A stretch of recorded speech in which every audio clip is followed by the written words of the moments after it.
ನಮಸ್ಕಾರ, ನಾನು ಪೃಥ್ವಿರಾಜ್ ಹಾರ್ನಹಳ್ಳಿ. ಒಂದೇ ತಿಂಗಳಲ್ಲಿ ಎರಡನೇ ಬಾರಿ ಕರ್ನಾಟಕಕ್ಕೆ ಕಲ್ಯಾಣ ಕರ್ನಾಟಕದಲ್ಲಿ ಮೋದಿ ಕಹಳೆ. 10,800 ಕೋಟಿ ವೆಚ್ಚ, ದೇಶವೇ ಮೆಚ್ಚುವ ಯೋಜನೆಗಳು. ನಮೋ ಕಲ್ಯಾಣ ಕಹಳೆ.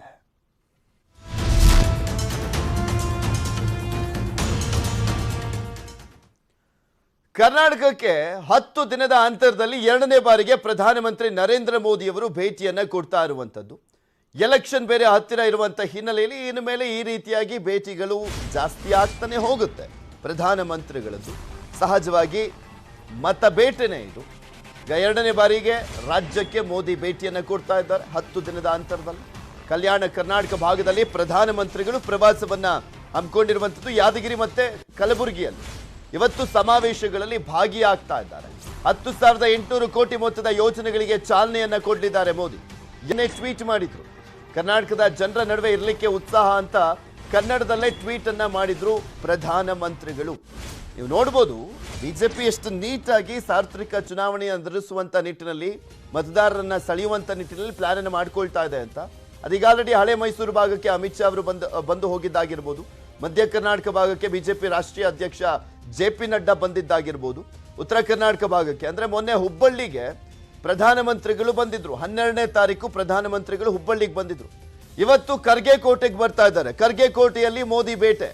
ಖರ್ಗೆ ಕೋಟೆ ಅಂದ್ರೆ ಕಲಬುರಗಿ, ಕಲ್ಯಾಣ ಕರ್ನಾಟಕ ಭಾಗ. ಕಲ್ಯಾಣ ಕರ್ನಾಟಕ ಭಾಗಕ್ಕೆ ಪ್ರಧಾನಮಂತ್ರಿಗಳು ಬರ್ತಾ ಇರುವಂತದ್ದು 11 ಗಂಟೆ ಸುಮಾರಿಗೆ ಬರ್ತಾರೆ. ಇನ್ನ ಯಾದಗಿರಿ ಜಿಲ್ಲೆಯೊಂದಕ್ಕೆ ಪ್ರಧಾನಮಂತ್ರಿ ಒಬ್ಬರು ಬರ್ತಾ ಇರೋದು ಫಾರ್ ದ ಫಸ್ಟ್ ಟೈಮ್. ಈಗ ಮೋದಿ ಅವರು ಬರಲಿದ್ದಾರೆ. ರಾಜು ಗೌಡ್ರ ತವರು ಕ್ಷೇತ್ರದಲ್ಲಿ ಒಂದು ದೊಡ್ಡ ಬೃಹತ್ ಸಮಾವೇಶ ನಡೆಯಲಿದೆ. ಇದ್ರ ಬಗ್ಗೆ ಮತ್ತಷ್ಟು ಮಾಹಿತಿಯನ್ನು ನೀಡ್ತಾರೆ ನಮ್ಮ ಪ್ರತಿನಿಧಿ ವಿಶ್ವನಾಥ್. ನೇರ ಸಂಪರ್ಕದಲ್ಲಿ ಜಾಯಿನ್ ಆಗ್ತಾ ಇದ್ದಾರೆ. ವಿಶ್ವನಾಥ್, ಯಾದಗಿರಿ ಜಿಲ್ಲೆ ರಚನೆಯಾದ ಬಳಿಕ ಪ್ರಧಾನಮಂತ್ರಿ ಒಬ್ರು ಆ ಜಿಲ್ಲೆಗೆ ಬರ್ತಾ ಇರೋದು ಫಸ್ಟ್ ಟೈಮ್. ನರೇಂದ್ರ ಮೋದಿ ಅವರು ಬರ್ತಾ ಇದ್ದಾರೆ. ದೇಶದಲ್ಲೇ ಪ್ರಪ್ರಥಮ ಯೋಜನೆಯೊಂದಕ್ಕೆ ಚಾಲನೆಯನ್ನ ಕೊಡ್ತಾ ಇರುವಂಥದ್ದು. ಯಾವ ರೀತಿಯಾದ ಹಬ್ಬದ ವಾತಾವರಣ ಅಲ್ಲಿ ನಿರ್ಮಾಣವಾಗಿದೆ? ಎಷ್ಟು ಜನ ಇವತ್ತು ಆ ಒಂದು ಸಮಾವೇಶದಲ್ಲಿ ಭಾಗಿಯಾಗುವಂತ ಸಾಧ್ಯತೆ ಇದೆ ಅಂತ?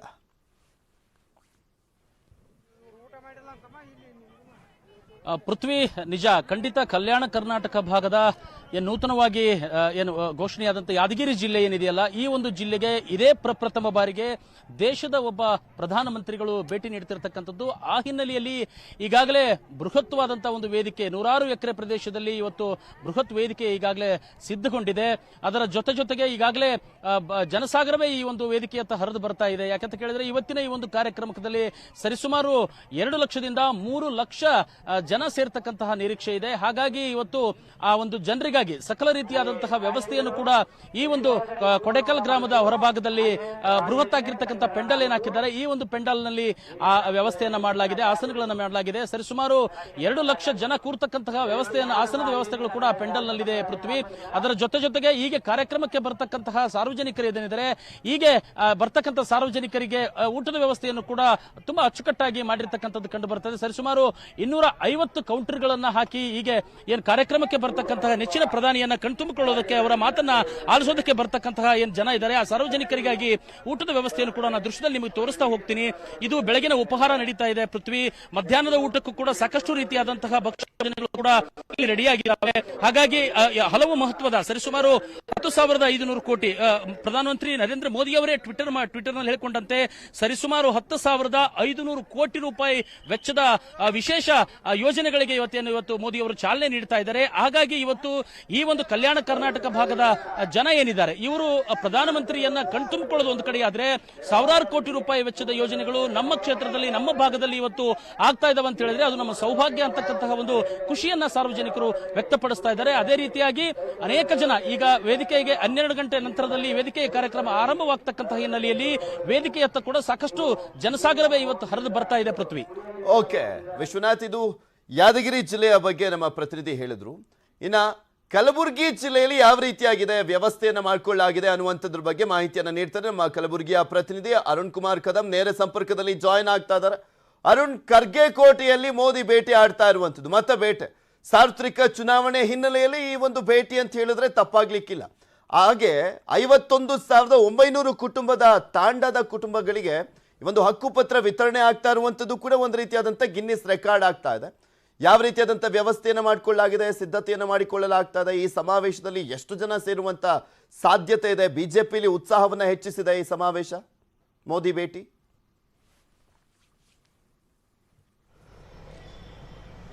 ಹೌದು ಪೃಥ್ವಿ, ಏನಂತಂದ್ರೆ ಕಲಬುರಗಿಗೆ ಮೋದಿ ಏನು ಭೇಟಿ ನೀಡ್ತಾರೆ ಇರುವುದು ಒಂದು ರೀತಿಯಲ್ಲಿ ಖರ್ಗೆ ಕೋಟೆಗೆ ಮೋದಿ ಲಗ್ಗೆ ಇಡ್ತಾರೆ ಅಂತ ಹೇಳ್ಬೋದು. ಯಾಕಂತಂದ್ರೆ ಕರ್ನಾಟಕದಲ್ಲಿ ಶತಾಯಗತ ಈ ಬಾರಿ ಮತ್ತೆ ಅಧಿಕಾರ ಹಿಡಿಬೇಕು ಅನ್ನೋ ದೃಷ್ಟಿಯಿಂದ ಪದೇ ಪದೇ ರಾಜ್ಯಕ್ಕೆ ಮೋದಿ ಬರ್ತಾ ಇದ್ದಾರೆ. ಈ ಹಿನ್ನೆಲೆಯಲ್ಲಿ ಕಲಬುರಗಿಯಲ್ಲೂ ಕೂಡ ಒಂದು ಮೋದಿಯ ಒಂದು ಕಾರ್ಯಕ್ರಮವನ್ನು ಆಯೋಜನೆ ಮಾಡಲಾಗಿದೆ. ಕಲಬುರಗಿಯ ಸೇಡಂ ತಾಲೂಕಿನ ಮಳಖೇಡ್ ಗ್ರಾಮದಲ್ಲಿ ತಾಂಡಾ ನಿವಾಸಿಗಳ ಕಂದಾಯ ಗ್ರಾಮಗಳನ್ನ ಏನು ಅನೌನ್ಸ್ ಮಾಡಿ ಅವರಿಗೆ ಹಕ್ಕುಪತ್ರ ನೀಡುವಂತ ಕಾರ್ಯಕ್ರಮ ಕೂಡ ರಾಜ್ಯ ಸರ್ಕಾರ ಆಯೋಜನೆ ಮಾಡಿದೆ. ಈ ಹಿನ್ನೆಲೆಯಲ್ಲಿ ಮೋದಿ ಅವರು ಕಲಬುರಗಿಗೆ ಬರ್ತಾ ಇದ್ದಾರೆ. ಈ ಒಂದು ಭಾಗದಲ್ಲಿ ಕಲಬುರಗಿಯಲ್ಲಿ ಏನು ಮೋದಿ ಅವರು ಕಲಬುರಗಿಗೆ ಬರುವಂತ ಒಂದು ಏನು ಬರ್ತಾ ಇದ್ದಾರೆ, ಇದು ಒಂದು ಬಿಜೆಪಿಗೆ ಎಲ್ಲೋ ಒಂದ್ ಕಡೆ ಒಂದು ಬೂಸ್ಟರ್ ಡೋಸ್ ಅಂತ ಹೇಳ್ಬೋದು. ಯಾಕಂತಂದ್ರೆ ಕಲ್ಯಾಣ ಕರ್ನಾಟಕ ಭಾಗದಲ್ಲಿ ಕಾಂಗ್ರೆಸ್ ಮತ್ತೆ ಬಿಜೆಪಿ ಎರಡೂ ಕೂಡ ಸಮಬಲ ಇದ್ದಾವೆ. ಹೀಗಾಗಿ ಈ ಬಾರಿ ಹೇಗಾದ್ರೂ ಮಾಡಿ ಸ್ಥಾನಗಳನ್ನ ಹೆಚ್ಚಿಸಿಕೊಳ್ಳಬೇಕು ಮತ್ತೆ ಇದ್ದಂತ ಸ್ಥಾನಗಳು ಉಳಿಸಿಕೊಳ್ಳಕ್ಕೆ ಬಿಜೆಪಿ ಒಂದು ಮಾಸ್ಟರ್ ಪ್ಲಾನ್ ಅನ್ನು ಮಾಡ್ತಾ ಇದೆ. ಹೀಗಾಗಿ ಮೋದಿ ಅವರನ್ನ ಕಲಬುರಗಿಗೆ ಕರೆಸೋದ್ರ ಜೊತೆಗೆ ಈ ಭಾಗದಲ್ಲಿ ಕಲ್ಯಾಣ ಕರ್ನಾಟಕ ಭಾಗದ ಏನು ಕಂದಾಯ ಗ್ರಾಮಗಳನ್ನು ಘೋಷಣೆ ಮಾಡಿ ತಾಂಡಾ ನಿವಾಸಿಗಳನ್ನು ಹಕ್ಕುಪತ್ರ ಕೊಡ್ತಾ ಇದ್ದಾರೆ. ಈ ಒಂದು ಹಕ್ಕುಪತ್ರ ಕೊಡೋದ್ರ ಮೂಲಕ ಈ ಮುಂದಿನ ಸಾರ್ವತ್ರಿಕ 2023ರ ಸಾರ್ವತ್ರಿಕ ಚುನಾವಣೆಗೆ ರಣಕಹಳೆ ಈಗಿನಿಂದ ಬಿಜೆಪಿ ಮೊಳಗಿಸಿದೆ ಅಂತ ಹೇಳ್ಬೋದು. ಈ ಒಂದು ಕಾರ್ಯಕ್ರಮಕ್ಕೆ ಸುಮಾರು 3 ಲಕ್ಷಕ್ಕೂ ಅಧಿಕ ಜನ ಏನು ಭಾಗವಹಿಸುವಂತಹ ನಿರೀಕ್ಷೆ ಇದೆ. ಹೀಗಾಗಿ ಅಲ್ಲಿ ಸಕಲ ಸಿದ್ಧತೆಗಳನ್ನು ಕೂಡ ಮಾಡಿಕೊಳ್ಳಲಾಗಿದೆ. ಬಂದಂತ ಜನರಿಗೆ 2 ಲಕ್ಷಕ್ಕೂ ಅಧಿಕ ಚೇರ್ಗಳನ್ನು ಹಾಕಿ ಕೂತ್ಕೊಳ್ಳಲು ಆಸನದ ವ್ಯವಸ್ಥೆ ಮಾಡಲಾಗಿದೆ. ಅಲ್ಲದೆ 3 ಲಕ್ಷ ಜನರಿಗೆ ಊಟದ ವ್ಯವಸ್ಥೆಯನ್ನು ಕೂಡ ಮಾಡಿಕೊಳ್ಳಲಾಗಿದೆ. ಈ ಒಂದು ಕಾರ್ಯಕ್ರಮ ಏನಂತಂದ್ರೆ ಖರ್ಗೆ ಕೋಟೆಯಲ್ಲಿ ಮೋದಿ ಕಮಲವನ್ನು ಅರಳಿಸುವ ಒಂದು ಪ್ಲಾನ್ ಅನ್ನು ಮಾಸ್ಟರ್ ಪ್ಲಾನ್ ಅನ್ನು ಮಾಡಿದ್ದಾರೆ. ಹೀಗಾಗಿ ಈ ಭಾಗದಲ್ಲಿ ಹೆಚ್ಚಿನ ಸ್ಥಾನಗಳು ಗೆಲ್ಲಬೇಕು ಮತ್ತೆ ರಾಜ್ಯದಲ್ಲಿ ಅಧಿಕಾರ ಹಿಡಿಬೇಕು ಅನ್ನೋ ದೃಷ್ಟಿಯಿಂದ ಈಗ ಏನು ಇದೇ ವರ್ಷದ ಆರಂಭದಲ್ಲಿ 2 ಬಾರಿ ಏನು ಕರುನಾಡಿಗೆ ಮೋದಿ ಆಗಮಿಸಿದ್ರು. ಹೀಗಾಗಿ ಎಲ್ಲೋ ಒಂದ್ ಕಡೆ ಬಿಜೆಪಿ ಪ್ಲಸ್ ಆಗ್ತಾ ಇದೆ. ರಾಜ್ಯ ಸರ್ಕಾರದ ಏನು ಮೈನಸ್ಗಳಿದ್ದಾವೆ ಮೋದಿ ಅವರಿಂದ ಅದನ್ನ ಪ್ಲಸ್ ಮಾಡ್ಕೊಳ್ಳೋಕೆ ಬಿಜೆಪಿ ಸರ್ಕಾರ ಮುಂದಾಗಿದೆ. ಹೀಗಾಗಿ ಈ ಬಾರಿ ಖರ್ಗೆ ಅವರು ಎಐಸಿಸಿ ಅಧ್ಯಕ್ಷರಾದ ಬಳಿಕ ಈ ಭಾಗದಲ್ಲಿ ಮತ್ತಷ್ಟು ಅವರ ಏನು ಕಾಂಗ್ರೆಸ್ಗೆ ವರ್ಚಸ್ಸನ್ನು ಹೆಚ್ಚಾಗಿತ್ತು ಅದನ್ನ ಕಂಟ್ರೋಲ್ ಮಾಡಲು ಮತ್ತೆ ಬಿಜೆಪಿಯ ಏನು ತಮ್ಮ ವರ್ಚಸ್ಸನ್ನು ಹೆಚ್ಚಿಸಿಕೊಳ್ಳಲು ಈಗ ಮೋದಿ ಕಲಬುರಗಿಗೆ ಬರ್ತಾ ಇರೋದು ಎಲ್ಲೋ ಒಂದ್ ಕಡೆ ಬಿಜೆಪಿಗೆ ಬೂಸ್ಟರ್ ಡೋಸ್ ಅಂತ ಹೇಳ್ಬೋದು. ಈ ಭಾಗದಲ್ಲಿ ಹೆಚ್ಚಿನ ಸಂಖ್ಯೆಯಲ್ಲಿ ಬಿಜೆಪಿ ಒಂದು ಮೋದಿಯವರ ಆಗಮನದಿಂದ ಈ ಭಾಗದಲ್ಲಿ ಹೆಚ್ಚಿನ ಸಂಖ್ಯೆ ನಮ್ಮ ಶಾಸಕರನ್ನ ಗೆಲ್ಲಿಸಿಕೊಂಡು ಬರಬಹುದು ಅಂತ ಬಿಜೆಪಿನ ಪ್ಲಾನ್ ಮಾಡಿದೆ. ಹೀಗಾಗಿ 51,900 ಜನ ತಾಂಡಾ ನಿವಾಸಿಗಳಿಗೆ ಕಂದಾಯ ಗ್ರಾಮಗಳನ್ನ ಘೋಷಣೆ ಮಾಡಿ ನೆಕ್ಸ್ಟ್ ಚುನಾವಣೆಯ ಸಂದರ್ಭದಲ್ಲಿ ಗೊತ್ತಾಗುತ್ತೆ. ಥ್ಯಾಂಕ್ ಯು ಅರುಣ್ ಹಾಗೆ ವಿಶ್ವನಾಥ್ ನಿಮ್ಮೆಲ್ಲ ಮಾಹಿತಿಗಾಗಿ. ಮೋದಿ ಸಮಾವೇಶಕ್ಕೆ ಬಂದವರಿಗೆಲ್ಲ ಭೂರಿ ಭೋಜನ ಯಾದಗಿರಿಯಲ್ಲಿ ರೆಡಿ ಆಗ್ತಾ ಇದೆ. ಬಗೆ ಬಗೆಯ ತಿಂಡಿ ತಿನಿಸುಗಳು, ವಿಐಪಿಗಳಿಗೆ ಪ್ರತ್ಯೇಕವಾದಂಥ ಕೌಂಟರು, ಊಟ ಜನರಿಗೆ ಪ್ರತ್ಯೇಕವಾದಂಥ ಕೌಂಟರ್ಗಳನ್ನು ಮಾಡಲಾಗಿದೆ. ಪ್ರಧಾನಮಂತ್ರಿಗಳು ಪ್ರಪ್ರಥಮ ಬಾರಿಗೆ ಯಾದಗಿರಿಗೆ ಬರ್ತಾ ಇರುವಂಥ ಹಿನ್ನೆಲೆಯಲ್ಲಿ ಒಂದು ದೊಡ್ಡ ರೀತಿಯಲ್ಲಿ ಹಬ್ಬದ ವಾತಾವರಣನೇ ನಿರ್ಮಾಣವಾಗಿದೆ. ಹಬ್ಬದಲ್ಲಿ ಯಾವ ರೀತಿಯಾಗಿ ಹೋಳಿಗೆ ಊಟ ಎಲ್ಲ ಮಾಡ್ತಾರಲ್ಲ ಹಂಗೆ ಇಲ್ಲಿ ಯಾದಗಿರಿಯಲ್ಲಿ ಪ್ರಧಾನಮಂತ್ರಿಗಳು ಬರ್ತಾ ಇರುವಂಥ ಸಂದರ್ಭದಲ್ಲಿ ಬಗೆ ಬಗೆಯ ತಿಂಡಿ ತಿನಿಸುಗಳನ್ನು ರೆಡಿ ಮಾಡಲಾಗಿದೆ.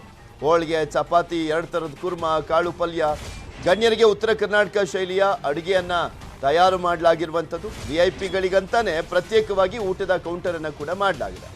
ಸಮಾವೇಶಕ್ಕೆ ಬರುವಂಥ ಜನರಿಗೆ ಮೊಸರನ್ನ, ಹುಗ್ಗಿ ತುಪ್ಪ, ಪಲಾವು, 350 ಬಾಣಸಿಗರಿಂದ ಅಡುಗೆ ಊಟಕ್ಕೆ 230 ಕೌಂಟರನ್ನು ಕೂಡ ತೆರೆಯಲಾಗಿದೆ.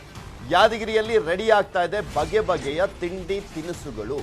ದೊಡ್ಡ ಮಟ್ಟದಲ್ಲೇ ಸಮಾವೇಶವನ್ನ ಮಾಡಲಾಗ್ತಾ ಇದೆ ಜನರನ್ನ ಸೆಳೆಯುವಂತ ನಿಟ್ಟಿನಲ್ಲಿ. ಸ್ಪೆಷಲಿ ಇದೊಂದು ರೀತಿಯಾದಂಥ ಮೈಲ್ ಸ್ಟೋನ್ ಇದ್ದಂಗೆ ರಾಜುಗೌಡರಿಗೆ. ಸ್ಪೆಷಲಿ ಯಾಕೆ ರಾಜುಗೌಡರು ಅಂತ ಹೇಳ್ತಾ ಇದ್ದೀನಿ ಅಂದರೆ, ಕೊಡೇಕಲ್ ಅನ್ನುವಂಥ ಗ್ರಾಮ ಇದೆಯಲ್ಲ ಅವ್ರ ಊರು, ಅದು ಸ್ವಂತ ಊರು, ಹುಟ್ಟಿದಂಥ ಊರು. ಅಲ್ಲಿಗೆ ಪ್ರಧಾನಮಂತ್ರಿ ಒಬ್ಬರನ್ನ ಕರೆಸ್ತಾ ಇದ್ದಾರೆ.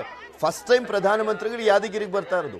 ಅಂಥದ್ರಲ್ಲಿ ರಾಜಗೌಡರು ಶಾಸಕರು ಅವರು ಊರಿಗೆ ಕರೆಸ್ತಾ ಇರುವಂಥ ಹಿನ್ನೆಲೆಯಲ್ಲಿ ಸಹಜವಾಗಿ ಒಂದು ದೊಡ್ಡ ಮಟ್ಟದಲ್ಲಿ ಚೆನ್ನಾಗಿ ಮಾಡಬೇಕು ಅನ್ನುವಂಥ ಒಂದು ಕಲ್ಪನೆ ಇರುತ್ತೆ, ಒಂದು ಕನಸಿರುತ್ತೆ. ಆ ಕನಸನ್ನ ನನಸು ಮಾಡ್ಕೊಳ್ತಾವ್ರೆ ರಾಜಗೌಡರು. ಸೊ ಹೀಗಾಗಿನೇ ಜನರನ್ನ ಸೆಳೆಯುವಂಥ ನಿಟ್ಟಿನಲ್ಲಿ ನಾನಾ ರೀತಿಯಾದಂಥ ವ್ಯವಸ್ಥೆಯನ್ನ ಮಾಡಲಾಗಿದೆ. ಯಾದಗಿರಿಯಲ್ಲಿ ಮೋದಿ ಕಾರ್ಯಕ್ರಮದ ಊಟದ ಸಿದ್ಧತೆ ಬಗ್ಗೆ ಮಾಹಿತಿಯನ್ನ ನೀಡಿದ್ದಾರೆ ನಮ್ಮ ಪ್ರತಿನಿಧಿ ವಿಶ್ವನಾಥ್. ನೋಡ್ಕೊಂಬೋಣ. ಯಾದಗಿರಿ ಜಿಲ್ಲೆಯ ಹುಣಸಗಿ ತಾಲೂಕಿನ ಕೊಡೇಕಲ್ ಗ್ರಾಮದಲ್ಲಿ ಇವತ್ತು ಪ್ರಧಾನಮಂತ್ರಿ ನರೇಂದ್ರ ಮೋದಿ ಅವರ ಕಾರ್ಯಕ್ರಮದ ಹಿನ್ನೆಲೆ ಇವತ್ತು ಕಾರ್ಯಕ್ರಮಕ್ಕೆ ಆಗಮಿಸತಕ್ಕಂತಹ ಲಕ್ಷಾಂತರ ಜನರಿಗಾಗಿ ಭೂರಿ ಭೋಜನದ ವ್ಯವಸ್ಥೆಯನ್ನ ಮಾಡಲಾಗ್ತಾ ಇದೆ.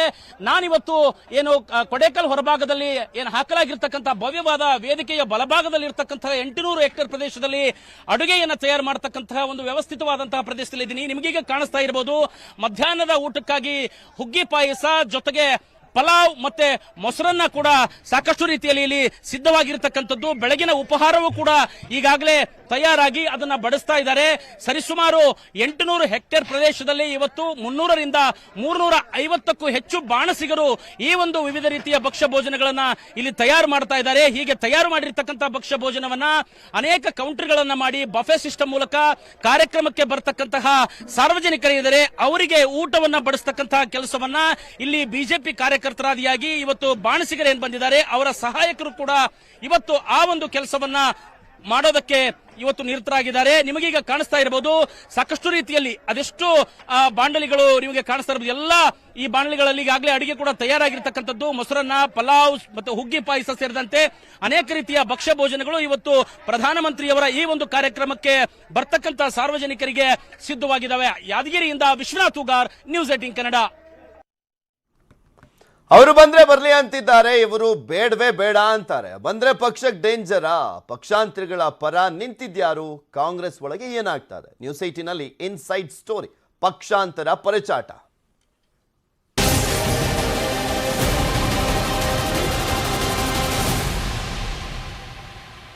ರಾಜ್ಯ ವಿಧಾನಸಭೆ ಎಲೆಕ್ಷನ್ಗೆ ಹೆಚ್ಚು ಕಮ್ಮಿ ಇನ್ನೊಂದು 100 ದಿನ ಇದೆ.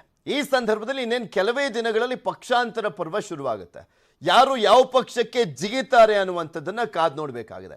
ಈ ಸಂದರ್ಭದಲ್ಲಿ ಯಾರ್ಯಾರನ್ನ ಸೇರಿಸ್ಕೊಳ್ಬೇಕು ಅನ್ನುವಂಥ ನಿಟ್ಟಿನಲ್ಲೂ ಕೂಡ ಎಲ್ಲ ಪಕ್ಷಗಳಲ್ಲೂ ಚರ್ಚೆ ಆಗ್ತಾ ಇದೆ. 2023ರ ಚುನಾವಣೆಗೆ ಸ್ಪೆಷಲಿ ಕಾಂಗ್ರೆಸ್ ಅಂತೂ ಭರ್ಜರಿ ತಯಾರಿಯನ್ನ ಮಾಡ್ಕೊಳ್ತಾ ಇದೆ. ನಾವು ಅಧಿಕಾರಕ್ಕೆ ಬಂದೇ ಬಿಟ್ಟಿದ್ದೀವಿ ಅನ್ನುವ ರೀತಿಯಲ್ಲೇ ಅವರ ಪ್ರಚಾರದ ಶೈಲಿ ಇರುವಂಥದ್ದು. ನೀವು ಕೂಡ ಅಬ್ಸರ್ವ್ ಮಾಡಿದ್ದೀರಾ ಅದನ್ನ. ಕಾಂಗ್ರೆಸ್ ಬಿಟ್ಟು ಹೋದಂಥವರು ವಾಪಸ್ ಬರ್ತಾರಾ ಅನ್ನುವಂಥ ಪ್ರಶ್ನೆ ಇದೆ. ವಲಸಿಗರನ್ನ ವಾಪಸ್ ಕರೆದುಕೊಳ್ಳುವಂಥದ್ರ ಬಗ್ಗೆ ದೊಡ್ಡ ಚರ್ಚೆ ಕೂಡ ಆಗ್ತಾ ಇದೆ. ಎಲ್ಲರನ್ನೂ ಅಲ್ಲ, ಗೆಲ್ಲುವಂಥ ಸಾಧ್ಯತೆ ಇರುವಂಥ ಕೆಲವರು ಒಂದು 4-5 ಜನ ಇದ್ದಾರೆ. ಅವ್ರು ಬಂದ್ರೆ ಬರಲಿ ಅನ್ನುವಂಥ ಲೆಕ್ಕಾಚಾರದಲ್ಲಿ ಕೆಲವರಿದ್ದಾರೆ. ವಲಸಿಗ ಸಚಿವರು ವಾಪಸ್ ಬಂದ್ರೆ ಗೆಲ್ತಾರೆ ಎಂಬ ಲೆಕ್ಕಾಚಾರ. ವಲಸಿಗ ಸಚಿವರು ಬರಲಿ ಅಂತ ಹೇಳ್ತಾ ಇದ್ದಾರಂತೆ ಕೆಪಿಸಿಸಿ ಅಧ್ಯಕ್ಷ ಡಿ.ಕೆ. ಶಿವಕುಮಾರ್ ಅವರು.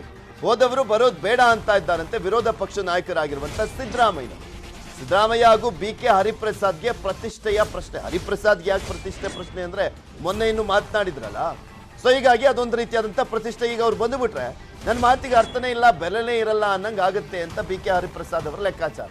ನಾವು ವಾಪಸ್ ಕರೆದುಕೊಂಡ್ರೆ ಮರ್ಯಾದೆ ಇರಲ್ಲ ಎಂಬ ಆತಂಕ ಕೂಡ ಇದೆ. ಇದೇ ಕಾರಣಕ್ಕೆ ಕಾಂಗ್ರೆಸ್ನಲ್ಲಿ ಆಂತರಿಕ ಕಿತ್ತಾಟ ಆರಂಭ ಆಗಿದೆ. ವಲಸಿಗರ ಗರ್ ವಾಪಸ್ಸಿಗೆ ಮಲ್ಲಿಕಾರ್ಜುನ್ ಖರ್ಗೆ ಅವರು ಕೂಡ ಎಲ್ಲೊಂದು ಕಡೆ ವಿರೋಧ ಅಂತ ಹೇಳಲಾಗ್ತದೆ. ಅಕಸ್ಮಾತ್ ಮಲ್ಲಿಕಾರ್ಜುನ್ ಖರ್ಗೆ ಅವರು ವಿರೋಧ ಅಂದ್ರೆ ಅಲ್ಲಿ ಮುಗ್ದೋಯ್ತು, ಸೇರಿಸ್ಕೊಳ್ಳಲ್ಲ. ಬಿಕಾಸ್ ಎಐಸಿಸಿ ಅಧ್ಯಕ್ಷರೇ ಅವ್ರ ವಿರೋಧವಾಗಿ ಅವರ ವಿರೋಧವನ್ನ ಕಟ್ಕೊಂಡು ಯಾರಾದ್ರೂ ಪಕ್ಷಕ್ಕೆ ಕರ್ಕೊಳಕ್ಕಾಗತ್ತಾ? ಸಾಧ್ಯನೇ ಇಲ್ಲ. ಡಿ.ಕೆ. ಶಿವಕುಮಾರ್ ಮಾತ್ರ ವಾಪಸ್ ಬರಲಿ ಅಂತ ಇದ್ದಾರಂತೆ. ಮೋಸ್ಟ್ ಪ್ರಾಬಬ್ಲಿ ಕೆಲವರು ವಿಚಾರ ಈ SBM ಟೀಮ್ ಇದೆಯಲ್ಲ, ಸೋಮಶೇಖರ್ ಅವರು, ಭೈರತಿ ಬಸವರಾಜ್ ಅವರು, ಮುನಿರತ್ನ ಅವರು ಅಥವಾ ನಾರಾಯಣ್ ಗೌಡ್ರು, ಇಂಥವ್ರು ಬಂದ್ರೆ ಬರಲಿ, ಯಾಕೆಂದ್ರೆ ಅವ್ರು ಗೆಲ್ತಾರೆ ಅನ್ನುವಂಥ ಲೆಕ್ಕಾಚಾರದಲ್ಲಿ ಕಾಂಗ್ರೆಸ್ನವರಿದ್ದಾರೆ. ಇದ್ರ ಬಗ್ಗೆ ಮತ್ತಷ್ಟು ಮಾಹಿತಿಯನ್ನು ನೀಡ್ತಾರೆ ನಮ್ಮ ಪೊಲಿಟಿಕಲ್ ಬ್ಯೂರೋ ಮುಖ್ಯಸ್ಥರಾಗಿರುವಂಥ ಚಿದಾನಂದ್ ಪಟೇಲ್ ನಮ್ಮ ಜೊತೆ ದೂರವಾಣಿ ಸಂಪರ್ಕದಲ್ಲಿ ಜಾಯ್ನ್ ಆಗ್ತಿದ್ದಾರೆ. ಚಿದಾನಂದ್ ಪಟೇಲ್, ವಲಸಿಗರನ್ನ ಮತ್ತೆ ಪಕ್ಷಕ್ಕೆ ಕರೆತರುವಂತ ನಿಟ್ಟಿನಲ್ಲಿ ಸಾಕಷ್ಟು ಬಾರಿ ನೋಡಿದೀವಿ ಡಿ.ಕೆ. ಶಿವಕುಮಾರ್ ಅವರ ಪಾಸಿಟಿವ್ ಹೇಳಿಕೆಯನ್ನ. ಆದ್ರೆ ಸಮಾವೇಶಗಳಲ್ಲಿ ಸಿದ್ದರಾಮಯ್ಯನವರು, ಹರಿಪ್ರಸಾದ್ ಅವರಂತೂ ಡೈರೆಕ್ಟ್ ಆಗಿ ವಿರೋಧವನ್ನು ಮಾಡ್ತಾ ಇದ್ದಾರೆ. ಕಾಂಗ್ರೆಸ್ನಲ್ಲಿ ಯಾವ ರೀತಿಯಾದಂತ ಚರ್ಚೆಗಳು ನಡೀತಾ ಇದೆ? ಪೃಥ್ವಿರಾಜ್ ಆರ್ನಳ್ಳಿ ವಲಸಿಗ ಸಚಿವರ ವಿಚಾರದಲ್ಲಿ ಗರ್ ವಾಪಸ್ಸಿಗೆ ಸಂಬಂಧಪಟ್ಟಕ್ಕೆ ಭಾರತೀಯ ರಾಷ್ಟ್ರೀಯ ಕಾಂಗ್ರೆಸ್ ಸಮಿತಿ ಕರ್ನಾಟಕದಲ್ಲಿ ನಾಯಕರ ನಡುವೆ ಶೀತಲ ಸಮರ ಏರ್ಪಟ್ಟಿರುವಂಥದ್ದು. ಪ್ರದೇಶ ಕಾಂಗ್ರೆಸ್ ಸಮಿತಿ ಅಧ್ಯಕ್ಷ ಡಿ.ಕೆ. ಶಿವಕುಮಾರ್ ಅವರು, ನಾವು ವಿನ್ನಿಂಗ್ ಪಾಲಿಟಿಕ್ಸ್ ಮಾಡಬೇಕಾಗಿದೆ, ಇಲ್ಲಿ ನಾವು ಒಂದು ಇಲ್ಲಿ ನಂಬರ್ ಗೇಮ್ ನಮಗೆ ಇಂಪಾರ್ಟೆಂಟ್ ಆಗಿದೆ. ಹಾಗಾಗಿ ಬಹುತೇಕ ವಲಸಿಗರಲ್ಲಿ ಗೆಲ್ಲುವಂಥವ್ರು ಮತ್ತು ಆಯಾ ಕ್ಷೇತ್ರಗಳಲ್ಲಿ ನಮಗೆ ವಲಸಿಗರಿರ್ತಕ್ಕಂಥ ಕ್ಷೇತ್ರಗಳಲ್ಲಿ ಪ್ರಬಲ ಮತ್ತು ಸಮರ್ಥ ಅಭ್ಯರ್ಥಿಗಳಿಲ್ಲ ಅನ್ನೋದು ಅವರ ಅಳಲು. ಹಾಗಾಗಿ ಅವರಾಗೆ ನಾವು ಪಕ್ಷಕ್ಕೆ ಬರ್ತಾರೆ ಅಂತ ಹೇಳಿ ನಾವು ಸೇರಿಸ್ಕೊಳ್ಳೋದ್ರಲ್ಲಿ ತಪ್ಪಿಲ್ಲ. ನಮಗೆ ನಂಬರ್ ಗೇಮ್ ಆಟದಲ್ಲಿ ನಮಗೆ ನಂಬರ್ಗಳು ಬೇಕಾಗಿದೆ ವಿನಃ ಇಲ್ಲಿ ನಾವು ಅವರು ಬಿಜೆಪಿಗೆ ಹೋದ್ರು ಕಾಂಗ್ರೆಸ್ ತೋರಿದ್ರು ಅನ್ನೋದು ಲೆಕ್ಕಾಚಾರ ಅಲ್ಲ ಅನ್ನೋದು ಅವರ ವಾದ.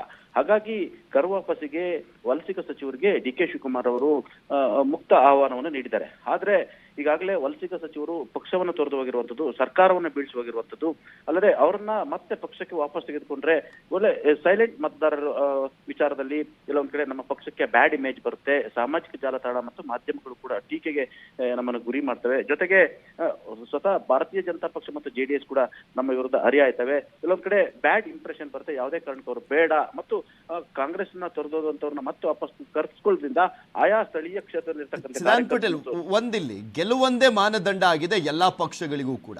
ಯಾರಿಗೆ ಯಾವ ರೀತಿಯಾಗಿ ಮಾನ ಮರ್ಯಾದೆ ಇದೆಯೋ ಅಭ್ಯರ್ಥಿಗಳಿಗೆ ಯಾರೂ ಚರ್ಚೆ ಮಾಡ್ತಲ್ಲ, ಇವನ್ ಬಿಜೆಪಿ ಕೂಡ.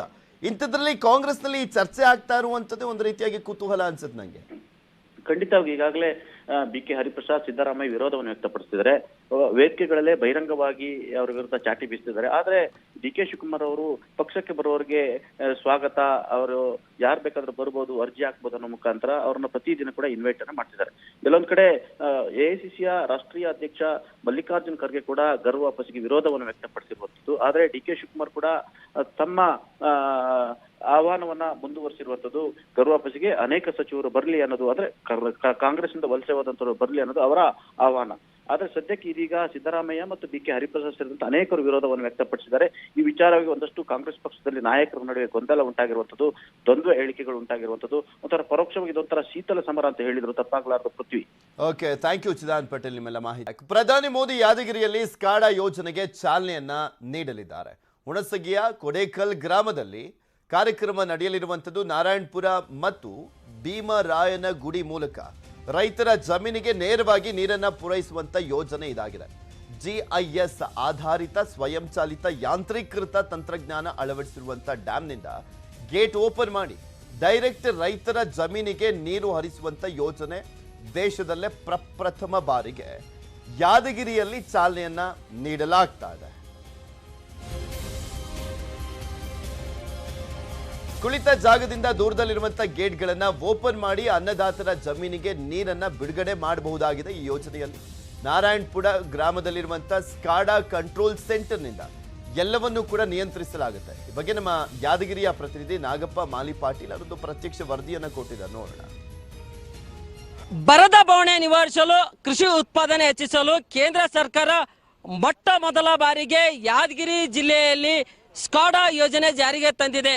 ನಾರಾಯಣಪುರ ಎಡದಂಡೆ ಕಾಲುವೆಗೆ ಸ್ವಯಂ ಚಾಲಿತ GIS ಆಧಾರಿತ ಆಧುನಿಕ ತಂತ್ರಜ್ಞಾನ ಉಳ್ಳಂತ ಗೇಟ್ಗಳನ್ನು ಕೇಂದ್ರ ಸರ್ಕಾರ ಅಳವಡಿಕೆ ಮಾಡಿದೆ. ಈಗ ನಾವು ಖುದ್ದು ಯಾದಗಿರಿ ಜಿಲ್ಲೆಯ ಹುಣಸಗಿ ತಾಲೂಕಿನ ನಾರಾಯಣಪುರ ಜಲಾಶಯದ ಮೇಲ್ಭಾಗದಲ್ಲಿದ್ವಿ. ಖುದ್ದಲ್ಲಿ ನಾವು ನೋಡಬಹುದು ಏನಂತಂದ್ರೆ 1982ರಲ್ಲಿ ಯಾದಗಿರಿ ಜಿಲ್ಲೆಯು ಈ ಹಿಂದೆ ಬರದಕ್ಕೆ ತತ್ತರಿಸಿ ಹೋಗಿತ್ತು. ನಂತರ ನಾರಾಯಣಪುರ ಜಲಾಶಯ ನಿರ್ಮಾಣ ಆದ ಹಿನ್ನೆಲೆಯಲ್ಲಿ 4 ಜಿಲ್ಲೆಯ ರೈತರಿಗೆ ಜೀವನಾಡಿ ಕೂಡ ಆಗಿದೆ. ಹೀಗಾಗಿ ರೈತರ ಬದುಕು ಹಸನಾಗಿದೆ. ಆದರೆ ಎಲ್ಲೊಂದು ಕಡೆ ಕೊನೆ ಭಾಗದ ರೈತರಿಗೆ ನೀರು ತಲುಪಲು ಸಮಸ್ಯೆ ಕೂಡ ಆಗಿತ್ತು. ಕೊನೆ ಭಾಗದ ರೈತರಿಗೆ ನೀರು ತಲುಪುತ್ತಾ ಇರಲಿಲ್ಲ, ಅದೇ ರೀತಿಯಾಗಿ ನೀರು ಪೋಲಾಗ್ತಾ ಇತ್ತು. ಇದನ್ನು ಅರಿತಂತ ಪ್ರಧಾನಮಂತ್ರಿ ನರೇಂದ್ರ ಮೋದಿ ಅವರ ಸರ್ಕಾರ ರಾಷ್ಟ್ರೀಯ ಜಲ ಮಿಷನ್ ಯೋಜನೆಯಲ್ಲಿ ಸ್ಕಾಡಾ ಗೇಟ್ಗಳನ್ನು ಅಳವಡಿಕೆ ಮಾಡಿದೆ. ಸ್ಕಾಡಾ ಗೇಟ್ ಪ್ರಮುಖವಾಗಿ ಇಲ್ಲಿ ಏನಂತಂದ್ರೆ ಸ್ವಯಂ ಚಾಲಿತ, ಕುಳಿತಲ್ಲೇ ಏನಂತಂದ್ರೆ ಸೆನ್ಸರ್ ಮೂಲಕ ಗೇಟ್ಗಳನ್ನು ಅಳವಡಿಕೆ ಮಾಡಬಹುದು. ನಾವೀಗ ಇಲ್ಲಿ ನಾರಾಯಣಪುರ ಜಲಾಶಯದ ಮುಖ್ಯ ಗೇಟ್ ಮುಂಭಾಗದಲ್ಲಿದ್ದೀವಿ. ಈ ಗೇಟ್ಗೆ ಸುಮಾರು 6 ಸ್ಕಾಡಾ ಗೇಟ್ಗಳನ್ನು ಅಳವಡಿಕೆ ಮಾಡಿದರೆ, ಅದೇ ರೀತಿಯಾಗಿ ನಾರಾಯಣಪುರ ಮುಖ್ಯ ಕಾಲುವೆಯಿಂದ ವಿತರಣಾ ಕಾಲುವೆಗೆ ಸುಮಾರು ಸ್ಕಾಡಾ ಗೇಟ್ಗಳನ್ನು ಅಳವಡಿಕೆ ಕೂಡ ಮಾಡಿದ್ದಾರೆ. ಸ್ಕಾಡಾ ಯೋಜನೆ ಮೂಲಕ ಕುಳಿತಲ್ಲೇ ಏನಂತಂದ್ರೆ ಸೆನ್ಸರ್ ಮೂಲಕ ಗೇಟ್ಗಳು ಎತ್ತಿ ಏನಂತಂದ್ರೆ ಕೊನೆ ಭಾಗದ ರೈತರಿಗೆ ನೀರು ಮುಟ್ಟಿಸಲು ಕೂಡ ಸಾಧ್ಯ ಆಗೋ ಜೊತೆ ಜಲಾಶಯದ ನೀರಿನ ಏನಂತಂದ್ರೆ ಕಾಲುವೆಗೆ ಎಷ್ಟು ಪ್ರಮಾಣದ ನೀರು ಹರಿವು ಆಗಿದೆ, ರೈತರಿಗೆ ಎಷ್ಟು ನೀರು ಪ್ರಮಾಣ ಬೇಕು ಎಂಬುದರ ಬಗ್ಗೆ ಸಂಪೂರ್ಣ ಎಲ್ಲ ಮಾಹಿತಿಯನ್ನು ಇಲ್ಲಿ ಸ್ಕಾಡಾ ಗೇಟ್ಗಳಿಂದ ಕುಳಿತಲ್ಲೇ ಕೂಡ ತಿಳಿದುಕೊಳ್ಳಬಹುದು. ಇಲ್ಲಿ ನಾವು ನೋಡಬಹುದು ಮುಖ್ಯ ಗೇಟ್ ಮುಂಭಾಗದಲ್ಲಿ ಆ ಭಾಗದಲ್ಲಿ ಅಂತಂದ್ರೆ RTU ಯೂನಿಟ್ ಅಳವಡಿಕೆ ಮಾಡಿದರೆ. RTU ಯೂನಿಟ್ ಮೂಲಕ ಕುಳಿತಲ್ಲೇ ಏನಂತಂದ್ರೆ ಈ ಗೇಟ್ಗಳನ್ನು ಓಪನ್ ಕೂಡ ಮಾಡಬಹುದು. ಪ್ರಮುಖವಾಗಿ ಪ್ರಧಾನಮಂತ್ರಿ ನರೇಂದ್ರ ಮೋದಿ ಅವರ ಸರ್ಕಾರವೇ ಈ ಯೋಜನೆ ಜಾರಿಗೆ ತಂದ ಹಿನ್ನೆಲೆಯಲ್ಲಿ ನರೇಂದ್ರ ಮೋದಿ ಅವರು ಕೊಡಕಲ್ ಗ್ರಾಮಕ್ಕೆ ಆಗಮಿಸಿ ಸ್ಕಾಡಾ ಯೋಜನೆಯನ್ನು ಕೂಡ ಅವರ ಅಮೃತ ಹಸ್ತದಿಂದ ಈ ಯೋಜನೆಯನ್ನು ಲೋಕಾರ್ಪಣೆಗೊಳಿಸಲಿದ್ದಾರೆ. ಸ್ಕಾಡಾ ಯೋಜನೆಯ ಸೆಂಟರ್ನಲ್ಲಿ ಇದ್ದೀವಿ. ಖುದ್ದು ಇಲ್ಲಿ ನೋಡಬಹುದು ಯಾವ ರೀತಿ ನಿರ್ವಹಣೆ ಮಾಡ್ತಾ ಇದ್ದಾರೆ ಇಲ್ಲಿನ ಸಿಬ್ಬಂದಿಗಳು ಎಂಬುದ ಬಗ್ಗೆ ನಾವು ತಿಳಿದುಕೊಳ್ಳಬೇಕಾಗಿದೆ. ಆಟೋಮೆಟಿಕ್ ಸೆನ್ಸರ್ ಅಡಿಯಲ್ಲಿ ಇಲ್ಲಿನ ಸಿಬ್ಬಂದಿಗಳು ಏನಂತಂದ್ರೆ ಕಾಲುವೆ ಭಾಗದಲ್ಲಿ ನೀರು ಬಿಡುವ ಕೆಲಸ ಕೂಡ ಮಾಡ್ತಾ ಇದ್ದಾರೆ. ನಾವು ಇಲ್ಲಿ ನೋಡಬಹುದು ನಾರಾಯಣಪುರ್ನ ಸ್ಕಾಡಾ ಸೆಂಟರ್ ನಲ್ಲಿ ಇದ್ದೀವಿ. ಯಾದಗಿರಿ ಜಿಲ್ಲೆಯಲ್ಲಿ ನಾರಾಯಣಪುರ ಎಡದಂಡೆ ಕಾಲುವೆ ವ್ಯಾಪ್ತಿಯಲ್ಲಿ 2 ಸೆಂಟರ್ಗಳನ್ನು ಕೂಡ ಓಪನ್ ಮಾಡಲಾಗಿದೆ. ಒಂದು ನಾರಾಯಣಪುರ ಗ್ರಾಮದಲ್ಲಿ ಸ್ಕಾಡಾ ಸೆಂಟರ್ ಇದೆ, ಇನ್ನೊಂದು ಭೀಮರಾಯನಗುಡಿಯಲ್ಲಿ ಸ್ಕಾಡಾ ಸೆಂಟರ್ ಓಪನ್ ಮಾಡಲಾಗಿದೆ. ಪ್ರಮುಖವಾಗಿ ರೈತರು ಜಮೀನಿನಲ್ಲಿ ಏನು ಭತ್ತ ಬೆಳೆದಿರಬಹುದು, ಶೇಂಗಾ ಇನ್ನಿತರ ಬೆಳೆ ಬೆಳೆದಿರಬಹುದು, ಆ ರೈತರು ತನ್ನ ಜಮೀನಿನಲ್ಲಿ ಎಷ್ಟು ಎಕರೆ ಪ್ರದೇಶ ಬೆಳೆ ಬೆಳೀತಿರೋ ಎಂಬುದರ ಬಗ್ಗೆ ಕ್ಯೋನಿಕ್ಸ್ ಸಾಫ್ಟ್ವೇರ್ನಲ್ಲಿ ಏನಂತಂದರೆ ಆ್ಯಪ್ನಲ್ಲಿ ಅದರ ಮಾಹಿತಿ ನೀಡಿದಾಗ ಆನ್ಲೈನ್ ಸಿಸ್ಟಮ್ ಅಡಿಯಲ್ಲಿ ಕಂಪ್ಯೂಟರ್ ಮೂಲಕ ಇಲ್ಲಿ ನೀರು ಬಿಡುವ ಕೆಲಸ ಕೂಡ ಮಾಡ್ತಾ ಇದ್ದಾರೆ. ಈ ಸ್ಕಾಡಾ ಯೋಜನೆ ಮೂಲಕ ಕುಳಿತಲ್ಲೇ ರೈತರ ಜಮೀನಿಗೆ ನೀರು ಬಿಡೋ ಕೆಲಸ ಆಗ್ತಾ ಇದೆ. ಯಾವ ರೀತಿ ನಿರ್ವಹಣೆ ಮಾಡ್ತಾರೆ? ಪ್ರತಿಯೊಂದು ಗೇಟ್ಗಳು ಸೆನ್ಸರ್ ಕೊಡಿಸಿದೆ ನಾವು. ಇಲ್ಲಿಂದ ಏನು ಆಪ್ರೇಟ್ ಮಾಡ್ತೀವಿ, ಆಪ್ರೇಟ್ ಮಾಡಿದ ತಕ್ಷಣ ಅವ್ರಿಗೆ ಅಲ್ಲಿ ಗೇಟ್ ಆಪ್ರೇಟಿಂಗ್ ಆಗಿಬಿಡುತ್ತೆ. ಆಗ ಇಮಿಡಿಯೇಟ್ಲಿ ನೀರನ್ನ ಅವ್ರಿಗೆ ಎಷ್ಟು ಬೇಕಷ್ಟು ತಲುಪುತ್ತೆ ಸರ್. ಆಮೇಲೆ ಪ್ರತಿಯೊಬ್ಬರು ರೈತರು ಮುಟ್ತಾರೆ, ರೈತರು ಕೂಡ ಸಂತೋಷ ಆಗಿದ್ದಾರೆ. ಈ ಪ್ರತಿಯೊಬ್ಬ ರೈತರ ನೀರು ಮುಟ್ಟಿಸುವಂಥ ಕೆಲಸ ನಾವು ಮಾಡ್ತಾ ಇದ್ದೀವಿ ಸರ್. ಇದು ಇಲ್ಲಿನ ಸಿಬ್ಬಂದಿಯ ಮಾತಾಗಿದೆ. ಸ್ಕಾಡಾ ಯೋಜನೆ ಜಾರಿಗೆ ಮೂಲಕ ಪ್ರತಿಯೊಬ್ಬ ರೈತರಿಗೂ ಕೂಡ ಏನಂತಂದ್ರೆ ನೀರಿನ ಬವಣೆ ಕೂಡ ನೀಗುವ ಕೆಲಸ ಕೂಡ ಆಗಿದೆ ಎಂದು ಹೇಳಿದ್ದಾರೆ. ನಾಗಪ್ಪ ಮಾಲಿಪಾಟೀಲ್, ನ್ಯೂಸ್ 18 ಯಾದಗಿರಿ. ಕಲಬುರಗಿ ನಿವಾಸಿ ವಿಶ್ವೇಶ್ವರಯ್ಯ ಭೋವಿ ಪ್ರಧಾನಮಂತ್ರಿ ನರೇಂದ್ರ ಮೋದಿಯವರ ಅಪ್ಪಟ ಅಭಿಮಾನಿ. ತಾವೇ ಕೈಯಾರೆ ಮೋದಿಯವರ 2 ಅಡಿಯ ಪ್ರತಿಮೆಯನ್ನ ಸಿದ್ಧಪಡಿಸಿದ್ದಾರೆ. ಮೋದಿಯವರಿಗೆ ಉಡುಗೊರೆ ಕೊಡಬೇಕೆಂದು ರೆಡಿಯಾಗಿದ್ದಾರೆ. ಈ ಬಗ್ಗೆ ಡಿಸಿಗೂ ಕೂಡ ಮನವಿಯನ್ನ ಸಲ್ಲಿಸಿದ್ದಾರಂತೆ.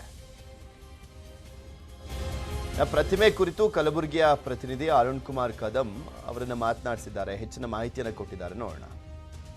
ಪ್ರಧಾನಿ ನರೇಂದ್ರ ಮೋದಿ ಅವರು ಕಲಬುರಗಿಗೆ ಆಗಮಿಸುತ್ತಿರುವ ಹಿನ್ನೆಲೆಯಲ್ಲಿ ಕಲಬುರಗಿಗೆ ಬರುವಂತಹ ನೆಚ್ಚಿನ ಪ್ರಧಾನಿಯವರಿಗೆ ಒಂದು ತಮ್ಮದೇ ಆದಂತಹ ಉಡುಗೊರೆ ಕೊಡಕ್ಕೆ ಈಗ ಕಲಬುರಗಿ ಮೋದಿ ಅಭಿಮಾನಿಗಳಿಗೂ ಸಜ್ಜಾಗಿದ್ದಾರೆ. ಕಳೆದ ಹಲವು ವರ್ಷಗಳಿಂದ ಮೋದಿ ಅವರ ಅಭಿಮಾನಿಯಾಗಿದ್ದಂತಹ ಈ ಕಲಬುರಗಿಯ ನಿವಾಸಿಯಾದಂತಹ ವಿಶ್ವೇಶ್ವರಯ್ಯನವರು ಅವರದೇ ಆದಂತಹ ಪ್ರತಿಮೆಯನ್ನು ಕೊಟ್ಟು ತಮ್ಮ ಅಭಿಮಾನ ಮೆರೆಯುವಂತಹ ಕೆಲಸಕ್ಕೆ ಮುಂದಾಗಿದ್ದಾರೆ. ಹೀಗಾಗಿ ಈ ಮೋದಿ ಪ್ರತಿಮೆಯನ್ನು ಈಗ ತಯಾರು ಮಾಡ್ತಾ ಇದ್ದಾರೆ. ಕೊನೆ ಟಚಪ್ ಅನ್ನ ಕೊಡ್ತಾ ಇರುವಂತದ್ದು ಈಗ ನೀವು ನೋಡಬಹುದು. ಅವರು ಬಂದಂತ ಸಂದರ್ಭದಲ್ಲಿ ಅವರಿಗೆ ಕೊಡಬೇಕು ಅನ್ನೋ ಒಂದು ದೃಷ್ಟಿಯಿಂದ ಎಲ್ಲ ಒಂದು ತಯಾರಿಯನ್ನು ಕೂಡ ಮಾಡ್ಕೊಂಡಿದ್ದಾರೆ. ಪ್ರಧಾನಿಯರ ಸೆಕ್ಯೂರಿಟಿ ಹೆಚ್ಚಾಗಿರೋದ್ರಿಂದ ಅಲ್ಲಿ ನಮಗೆ ಅವಕಾಶ ಮಾಡ್ಕೊಡಕ್ ಆಗಲ್ಲ ಅನ್ನೋ ಒಂದು ಮಾತು ಕೂಡ ಹೇಳಿದ್ದಾರೆ. ಸಂಪೂರ್ಣವಾಗಿ ಮಾತಾಡೋಕೆ ಈಗ ಅವರು ವಿಶ್ವೇಶ್ವರಯ್ಯ ನಮ್ಮೊಂದಿಗೆ ಇದ್ದಾರೆ, ಅವರನ್ನೇ ಮಾತಾಡ್ಸೋಣ. ಸರ್, ಈಗ ಈ ಮೂರ್ತಿಯನ್ನು ಮಾಡೋಕ್ಕೆ ಈ ಮೋದಿಯವರ ಅಭಿಮಾನಿಯಾಗಿದ್ರಿ, ಅವ್ರಿಗೆ ಕೊಡೋಕ್ಕೆ ತಯಾರಿಯನ್ನು ಮಾಡ್ಕೊಂಡಿದ್ರಿ. ಈ ಬಗ್ಗೆ ಏನಾದರೂ ಜಿಲ್ಲಾಡಳಿತ ಗಮನಕ್ಕೆ ಆಗಲಿ ಅಥವಾ ಪ್ರಧಾನಿಯವರು ಆ ಕಚೇರಿಗೆ ಏನಾದರೂ ಗಮನಕ್ಕೆ ತೊಗೊಂಬಂದಿದ್ದಾರೆ? ನಾವು ಜಿಲ್ಲಾಧಿಕಾರಿಗೆ ಹೋಗಿದ್ದೇವೆ ಸರ್. ಅಲ್ಲಿ ಹೋಗಿ ಒಂದು ಲೆಟರ್ ಕೊಡ್ಲಕ್ಕೆ ಹೋದಾಗ ಇಲ್ಲ ಹಂಗೇನು ಕೊಡ್ಲಕ್ಕೆ ಬರೋಂಗಿಲ್ಲ, ಭಾಳ ಟೈಟ್ ಸೆಕ್ಯೂರಿಟಿ ಟೈಟ್ ಇರ್ತದೆ ಅಂತ ಹೇಳಿದ್ಬಿಟ್ರು. ಕಲಾವಿದರಾಗಿ ನಾವು ಮಾಡಿದ್ದೆ ಅವ್ರಿಗೆ ಕೊಡ್ಬೇಕಂತ ನಮ್ಮ ಆಸೆ ಸರ್. ಅವ್ರು ಕೊಟ್ರಂತಂದ್ರೆ ವೈದಲ್ಲಿ, ಅವ್ರು ಕೊಟ್ರಂದ್ರೆ ನೋಡ್ಲಕ್ಕನೇ ಇಡ್ರಿ ಅಂತಂದ್ರೆ ಇಡ್ಬೋದು, ಏನನ್ನ ಇಡ್ರಿ ಅಂತಂದ್ರೆ ಇಡ್ಬೋದು. ಅದು 60ಕ್ಕೂ ಹೆಚ್ಚು ಇನ್ನು ಪ್ರತಿಮೆಗಳನ್ನು ಮೋದಿ ಪ್ರತಿಮೆಗಳನ್ನು ನಿರ್ಮಾಣ ಮಾಡಿದರೆ ನೀವು ನೋಡ್ತಾ ಇರ್ಬೋದು. ಒಂದೊಂದು ಮೂರ್ತಿಗಳು ಕೂಡ ಒಂದೊಂದು ಕಲರ್, ಅವ್ರದ್ದು ಏನು ಡ್ರೆಸ್ಸನ್ನು ಹಾಕ್ತಾರೆ, ಆ ಡ್ರೆಸ್ ಏನು ಕಲರ್ಗಳಿದೆ ಆ ಕಲರ್ ಡ್ರೆಸ್ಗಳನ್ನು ಮೂರ್ತಿಗಳನ್ನು ಮಾಡಿ ಸುಮಾರು 60ಕ್ಕೂ ಹೆಚ್ಚು ಇವು ಏನು ಸಣ್ಣ 1-2 ಅಡಿ ಏನು ಮೂರ್ತಿಗಳನ್ನು ನಿರ್ಮಾಣ ಮಾಡಿದ್ದಾರೆ. ನಾವು ಸುಮಾರು 8 ವರ್ಷಗಳಿಂದ ಮೋದಿಯವರು ಏನು ಪ್ರಧಾನಿ ಆಗಿದ್ರು ಅವಾಗಿಂದ ಎಲ್ಲಾದರೂ ಒಂದು ಅವಕಾಶ ಸಿಗುತ್ತಾ ನಾವು ಮಾಡಿದಂಥ ಕಲೆಯನ್ನು ಅವರು ಎದುರನ್ನ ತೋರಿಸ್ಬೇಕು, ನಮ್ಮ ಅಭಿಮಾನದಿಂದ ಅವ್ರು ನೀಡಬೇಕು ಅನ್ನೋ ಒಂದು ದೃಷ್ಟಿಯಿಂದ ನಾವು ಕಾಯ್ತಾ ಇದ್ವಿ. ಈಗ ನಮ್ಮ ಜಿಲ್ಲೆಗೆ ಬರ್ತಾ ಇದ್ದಾರೆ. ಈ ಬಂದಂತ ಸಂದರ್ಭದಲ್ಲಿ ನಮ್ಗೆ ಏನಾದರೂ ಅವಕಾಶ ಸಿಗುತ್ತಾ ಅನ್ನೋ ಒಂದು ನಿರೀಕ್ಷೆಯಲ್ಲಿ ಮೋದಿ ಅಭಿಮಾನಿ ಇದ್ದಾರೆ.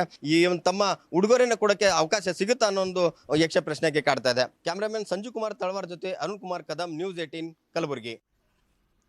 ಸರ್ಕಾರಕ್ಕೆ ಬಿಸಿ ತುಪ್ಪವಾಗಿರುವಂಥದ್ದು ಅಂಗನವಾಡಿ ಕಾರ್ಯಕರ್ತೆಯರ ಪ್ರತಿಭಟನೆ. ವಿವಿಧ ಬೇಡಿಕೆಗೆ ಆಗ್ರಹಿಸಿ ಬೆಂಗಳೂರಲ್ಲಿ ಅಹೋರಾತ್ರಿ ಧರಣಿಯನ್ನ ಕೂಡ ಮಾಡಲಾಗ್ತಾ ಇದೆ.